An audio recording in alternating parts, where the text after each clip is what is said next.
We have lots to discuss in today's video, including some trade talk around teams like the Vancouver Canucks, who seem to be good lately, creating their own drama, their own rumors coming out of the organization. We're looking at our interview conducted by GM Patrick Allred, which have stirred up some trade rumors around Star Cinnamon and Elias Pettersson. We're going to take a look at one Leafs podcaster's opinion that they should be going after Mika Zibanejad of the New York Rangers. Plus, the Montreal Canadiens are faced with an interesting dilemma around Jake Evans, who's due a new contract. He is a pending unrestricted free agent, but performing exceptionally well. Do they consider re-signing him, or should they trade him and reap whatever they can get for assets coming in return? Plus, we have more news from the NHL waiver wire, a big milestone today for defenseman Cam Fowler, and lots of injury updates as well, including Austin Matthews and Igor Shesterkin. All that and more coming up next.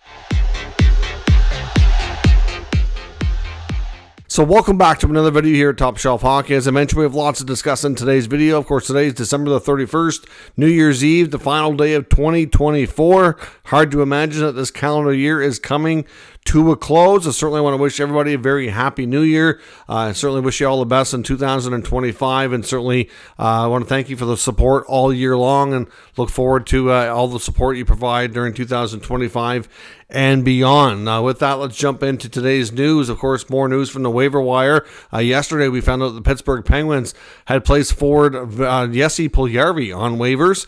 He was not picked up, so we cleared waivers today, which means the Penguins have the option now of reassigning him down to the American Hockey League affiliate in Wilkes-Barre. So we'll see if they do that or what the future holds for Puljujarvi. Obviously, he wasn't quite performing to the level that the Penguins were hoping for, which enticed this move here. So we'll have to see what the future holds for the Finnish youngster. Cam Fowler, one of the big stories today in the Winter Classic. I'm really still confused why the Winter Classic is today and not tomorrow. I really think the Winter Classic, if it's going to be a spectacle like it normally should be, should they not do like they've done in the past and kind of give it its own day and kind of put the spotlight on it instead of having it on a day in the middle of a 13-game schedule? It doesn't really make sense to me. There's all kinds of NHL action today. Games were starting as early as early afternoon all the way till late out west tonight, and then you've got the Winter Classic right in between at like 5 Eastern or whatever it is. Craziness. I don't get it, but nonetheless, regardless of my gripes with the schedule, Cam Fowler, recently acquired by the St. Louis Blues, is making history today, playing in game number 1,000 for his NHL career, and he's the first and only person to ever do it in an outdoor game. So the Winter Classic today between the Blackhawks and the Blues is game 1,000 for Cam Fowler. And not only that, before I recorded this video, I think it was in the second period when I stopped to record, and right off the bat, though, in the first, I think they were, a minute and change into the first period, Fowler scored a goal as well, so making it an even more special game for himself. So certainly a big milestone, 1,000 games, what a cool way to do it, and then to get a goal to boot just makes it a real special day for Fowler with his St. Louis Blues teammates for game 1,000. Some other injury and roster move updates around the NHL. Today, the Toronto Maple Leafs officially moved Austin Matthews to injured reserve. I'm not really sure if we should really hit the panic button or anything like that in nature. We know he's been missing the last couple of games, but he was not officially placed on IR because they didn't need to from a roster management perspective. So now the thing is they are able to retro this IR claim to December the 20th, which means you only have to be on IR for 7 days. So 7 days has already passed. So even though he's on IR, that makes him eligible to return now, anytime. So clearly, unless he goes to LTIR, that would be the only reason I think that the Leafs would have to kind of hit the panic button here and be like, oh boy, he's going to be out for a lot longer than we thought. Apparently, they're also dealing with some illness and a virus going through the team. Oliver Ekman-Larsson and Holmberg, both of them are out sick today. So they've also recalled Marshall Refi from the Marlies Club. So they had to put Matthews on IR to have the necessary space to do a recall. That's really the only reason why they did that. The Leafs, of course, played the New York Islanders in an early start time today. We saw one of the most bizarre moves by Islanders head coach Patrick Waugh, pulling the goalie while the faceoff is in their own end. I know there wasn't a lot of time left on the clock, but there was, I remember the exact time on the clock. It was under a minute. I think it was like 45, 50 seconds left on the clock. Face off in the Islander zone, and there's no goalie. I don't know why the goalie didn't go in, and then you pull him after you get the face-off and get control as the puck's going up the ice. The Islanders never got control off the face-off. John Tavares ended up scoring an empty net, and you could see the look on Patrick Waugh's face on the bench. He was steaming. But I'm like, that was a stupid move by you, Patrick Waugh. So I'm not sure if you're mad at yourself or what. But the Islanders, their struggles continue. And some of these mistakes and these issues are self-inflicted. Just an absolutely dumbass move, in my opinion. I didn't get to see the whole game. I only caught the end there, but it just mind-boggling. Absolutely mind-boggling why they would do that type of move. Now, another deal today, the Dallas Stars activated Matt Dumba, so he's ready to return. The Avalanche have also activated Jonathan Drouin, so he's back with the Avalanche today. And the other New York club, the Rangers, are also obviously struggling this season. Obviously one of the biggest bizarre stories of falling from grace, if you will, and certainly having a major step backwards is the Rangers. And now goaltender Igor Shesterkin is officially going on injured reserve with an upper body injury. There was a play that people are pointing to, which makes sense, where defenseman Ryan Lindgren actually checked a player right into Igor. I'm not sure why do defensemen do that sometimes. They'll take a player right into the net. Like, you realize your goalie's there and you're going to injure your star player. It makes no sense. But he's on IR. We don't have an exact timeline.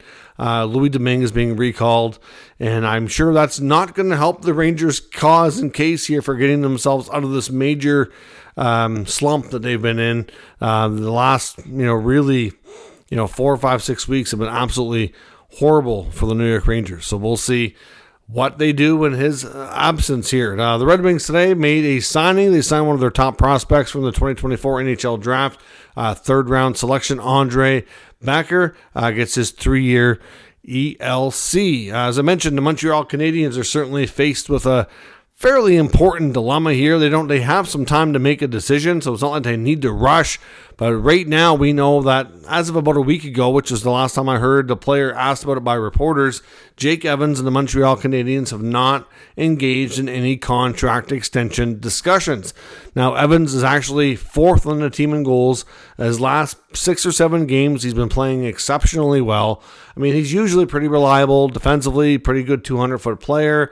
On a lot of teams, he'd be a 3 or 4C, but someone who can play the penalty kill and just give you some good defensive minutes, chip in a little bit offensively. He's not a kind of player that's going to wow you and amaze you. It's just a lot of the little things that you can kind of take for granted that are going to be done and done well. Just small little details that a lot of teams take for granted, but he's just one of those reliable bottom 6 players. He's probably not going to get a huge payday, and this is a contract year, and he's having a career year. So I would encourage Montreal and all teams in these situations to proceed with caution, because it seems like some players in career seasons, when they're looking for that next contract, they don't always follow it up with the same results down the road. I'm not sure what it is, but at the end of the day, he's an important player. The Montreal Canadiens have played better as of late. They actually beat Vegas today. They've climbed their way back to 500, so they're still, I think, 3 or 4 points out of a wild card spot. With I think they've played 1 or 2 more games. I don't have the standings right in front of me here, but it's not completely out of the question. And if they continue this win streak, that they could get back into conversation here, for playoffs. It's still a big mountain to climb. It's still unlikely. It's still a number of teams to jump over here. But that's all it takes with the way the Eastern standings are right now. You have 3 or 4 game winning streak, or you can win 5 out of 6 or something, and boom, just like that, you're back in the mix. So if the Montreal Canadiens are heading for playoffs, they're probably not going to want to weaken themselves. But at the same time, the team has to recognize that getting into playoffs, as much as they've played better as of late, is still going to be a big task. Still, the odds are still against them. And they have to also decide for the future, is Jake Evans going to be worth that extra big payday that he's going to be looking for? A lot of people expected that they might let him go or move him, and that a player like Owen Beck, for example, or Kapanen might be able to take a spot on the roster next year if the Habs management are content that as much as they like Jake Evans, they have a younger version who can do same things with similar production starting next season. Then maybe they make the choice to move him and recoup whatever assets they can. Clearly, he would be a player that would generate a fair bit of interest if he's available near the trade deadline, and they could get a decent return for him. So at this point, we don't really know what direction Montreal is going to go. I know Habs fans right now are probably saying don't trade him because he's playing better and they've been winning more games. But at the same time, I think management will be smart enough to realize that regardless of how this team does, it still has a long ways to go to be considered a contender, and they have to do what's best for the franchise in the long haul here. So certainly Evans' future, going to be dictated more by that. And I think a lot of that's going to be determined by how they feel about the players, like I said, that could possibly replace him. But he's going to be a name to watch down the stretch here for sure. We'll see if he continues to play at a higher level and what this means for his value, both as a contract and as a potential trade piece. But definitely somebody whose future is up in the air, to say the least. And we are worth monitoring it to see where things go. Now, as I mentioned, one Toronto Maple Leafs podcaster, and that's Nick Alberga, who works for the company owned by Daily Faceoff, has a podcast for the Leafs Nation. He feels that the Maple Leafs, who we know are in the market for a centerman, should be targeting New York Rangers centerman Mika Zibanejad. Now, Elliot Friedman's recent reports around the Maple Leafs indicate that they would like to add down the middle before the playoffs. That's probably their biggest area of concern. I think they're content with their goaltending. They've got Wall, they've got Stolars, and then of course they have guys like Hildeby and Murray, is 3-4. And I think for the most part, they're probably not going to add between the pipes. They've already done a lot of adding on the blue line in the offseason. It seems like the forward group is probably the area that gets the most attention here at the deadline. And ideally, too, that if it's somebody, they want to acquire a player with term, so that it's not necessarily a rental situation. Now, the thing here is that Alberga feels that they should be calling the Rangers on Mika Zibanejad. Now, other reports from insider Dave Pagnotta also claim that he has sources that say that Zibanejad, who has a no-move clause, would be willing to waive for the Maple Leafs should a trade come together. Now, we know Zibanejad has clearly been frustrated as of late, hasn't been quite himself, both on the ice and based on his, mannerisms and body language on the bench and off the ice. It feels like, maybe as time goes on, this team continues to struggle. Maybe he's more and more open to waiving and more open to a fresh start somewhere. Time will tell here, but clearly with 5 more years on his contract at $8.5 million, it's not going to be easy. A team like Toronto, who's already very much cash-strapped, would be in a very difficult position to acquire a guy like Zibanejad. So I'm not really sure how they'd go about things on the cap perspective. It wouldn't be more than complicated, to say the least. But certainly, a player that he feels they should target. It would really strengthen the number 2 center spot and give you more options of what you can do with John Tavares. And I guess we have to see from there. I don't know what would be included going the other way. I would suspect, some of the younger pieces that the Rangers would probably be looking at. You're probably looking at Nick Robertson, as a starting point, maybe a first-round pick. I'm not really sure what else. At the same time, you're taking all that money and term off their hands. Maybe the return isn't as big as you might think. It's kind of hard to say. But then the question is how do they fit this in without moving something significant off their own roster? It's really complicated, to say the least. But certainly, would Zibanejad strengthen things? Yeah, they probably would. If he can play like he's capable of, it'd be a tremendous upgrade. But at the same time, like I said, very, very complicated. With Mika, a couple of things they're going to want to look for is one, they want to see production. He's done that consistently. Now, lately has been a different story for a lot of those Rangers players, but he has a strong history being very productive, not only in the regular season, but in the playoffs. He's been a really good playoff performer for the Rangers on multiple deep playoff runs, which is exactly the kind of pedigree and experience level they want to add to this team as they attempt to do that for the first time, to go deeper past the first round with this regime of players and management. So certainly, he checks a lot of boxes. It would just be very, very complicated from a cap perspective. And because of that, makes it unlikely.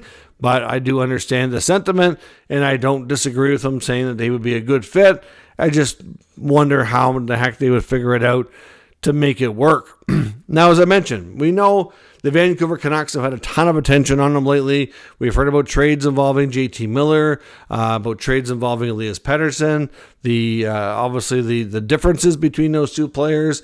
Can they not work together? Can they not see eye to eye? Does the team have to move one of them? There's been all this drama around this team lately, and it just seemed like the Canucks were trying to make it go away and to try to put out all those fires. And then GM Patrick Allred goes and does an interview with Ian McIntyre of Sportsnet, and to be honest, he's kind of lit all the fires here on his own completely again. He should be convicted of arson after the answers he's given to McIntyre in this Sportsnet article. And I will link the article in the pinned comments so you can read it for yourself. But one of the big things here that he said, and I'll show you a snippet of the article, he was asked point blank from Ian McIntyre if an Elias Pettersson trade is possible. And he even mentions in the article that he responds while smirking. Jim's history. So we know that Jim Rutherford, who he's referring to, has a history for not being afraid to make big moves involving big names, and it's not the least bit, concerning for him. He will get out there and get it done when the team is, needing something substantial. He's not afraid, right? Taking big swings. So, for his answer to start with a smirk and referencing his president's, track record, just kind of goes, okay. So then from there, he goes on to say, PD has shown up to this point that he's an extremely talented, quality player that could and should be a 1C. I believe in him. I believe he's capable, but he needs to mature and understand that there are going to be certain expectations, and it does not get easier. And you need to face the music when things don't go well. Is a trade possible? I guess I would say anything is possible. So it sounds like they're trying to stir the pot here. Now, the Canucks this is not the first time I've heard comments from Rutherford or Allred that makes you think that they're trying to get their point across to players without having direct conversations, by talking to the media and making them know that there's kind of an ultimatum. To me, this says we want the drama and the rumors around Miller and Pettersson and whether or not they get along, whether or not they can coexist, to go away. We want this situation resolved. And if they don't, we are prepared to make changes if we have to do it. It also goes on, his comment saying that PD needs to mature and understand that things are not going to get any easier, and that when things don't go well, you have to face the music. To me, I wonder, we saw Pettersson and have some of his media availability, like when he was asked about the Miller stuff, he kind of, got pissy and stormed off. Obviously, I understand why he'd be frustrated there, but again, sometimes you have to take the mature route and, get through it in a different way. So again, I wonder if it references that, and to be honest, it kind of looks like a lot of people's takes that Pettersson comes across as being very soft and sensitive, and that he has to be handled a certain way, and that when things don't go well, it's almost like he wants to take his ball and go. Like that's the impression that I kind of get from certain media members and how the ones that are around him more and what his personality is like. But for Allred to make these are pretty strong comments. Like you have to mature, you have to grow up, you can't run away when things don't go well. I'd say a trade or anything is possible. Like, holy jumpins, you want to get the pot stirred. Like, I know like a lot of people were in Vancouver were not happy when some of the reports from Elliot Friedman kind of got things stirred up, talking about the Miller and Pettersson. I don't know, whatever you want to call it, the drama, the fact that they are having trouble coexisting and everything like that, and all that stuff kind of, got blown way up. And, you heard comments from Rick Tocchet, you heard comments from Quinn Hughes. They all acknowledge that there's an issue. But then when Pettersson and Miller themselves talked about it, they pretended like nothing was ever wrong and that everything, they don't know what anybody's talking about. And like, well, your coach and your captain acknowledge these issues. So the fact that they're handling it this way, to me, seems really weird and really kind of foolish, To me, I think they would have been better off just to acknowledge that, yeah, you know what, as teammates, we don't always see eye to eye, we don't always get along, but we have common goals, we both want to win, we're both passionate, we both love this team, we both love the city, and we're going to get through it. Like, they could have handled this so much better. And then it finally starts to die down, and you stop hearing so much about the Canucks, and then Alvin does this interview and just lights it on fire again. And Hughes and Pettersson are both out injured right now. The team's kind of, hovering around mediocrity here, trying to make sure they stay relevant enough to get into the playoffs. I don't know. I just don't understand the motive here. I mean, I kind of do, and at least I think I do. Around, they want it all to go away, but I think it was starting to go away. And then they bring it all back again. So could they trade Elias Pettersson? It sure sounds like they're not afraid to do it, and that if things don't change, that they are prepared to do it. Now, we had heard before Pettersson signed his long-term contract that they were tired of not getting a straight answer out of him, not getting a commitment out of him, that they were trying to, negotiate and get him to sign a long-term deal. He wasn't ready. He wasn't interested yet. And then finally they gave him an ultimatum and said, listen, teams are calling us because they want to know what our plans are. They know you're not signed. And because of that, they're starting to wonder if you're going to be here long-term. So we've got legitimate trade offers on the table that teams want us to consider. So if you're not going to commit to us, we need to know so that we can take care of this and get a good return. And they basically gave him when he finally signed, they gave him an ultimatum. At least that's what was reported, that the Carolina Hurricanes have a legit offer here on the table that we really like. And if you're not going to stay and you don't want to sign, we have no choice but to consider this to protect the franchise and to get assets in return, so we can still try to remain relevant and competitive here. And we like this offer. So either you sign and stay long term as a Canuck, or we're going to have to seriously consider this. And they got him to sign this deal. Now, whether or not how close those reports really were, if there's any stretching of the truth, I don't really know. But it took a lot like that to get him to go sign in the first place. So it just seems, interesting that, the other big factor in all this is that Pettersson's no trade clause or no move clause kicks in next year, so after July 1st. So they also have some flexibility in the short term. If they do trade him anytime between now and then, they don't need his consent. They don't need his permission. They can trade him anywhere. We've heard different rumors out there about teams that have inquired. We know Carolina has in the past. I'm not sure where things stand here today. But, would there be interest in Pettersson? There absolutely would be. He's a terrific hockey player. Very, very talented, and would help a lot of teams, really increase their overall offensive game. So, yeah, if they want to move Pettersson, they won't have a problem. But, are you going to win that trade? It's really, really tough to do. So these new comments have set up, kind of lit everything on fire again. It's got all the topics being brought back up. Do you think the Canucks are serious here? Could they really trade Pettersson? Give me your mock trades. Where do you think realistically he could go? And what would be a return the Vancouver Canucks would be likely to pull the trigger on? Let me know what you think down in the comments, and we'll discuss further. Of course, if you're new to the channel, make sure you subscribe and stick around. We'll keep you up to date with all the news, rumors, and analysis of all 32 NHL teams. Thanks for watching. I'll catch you next time.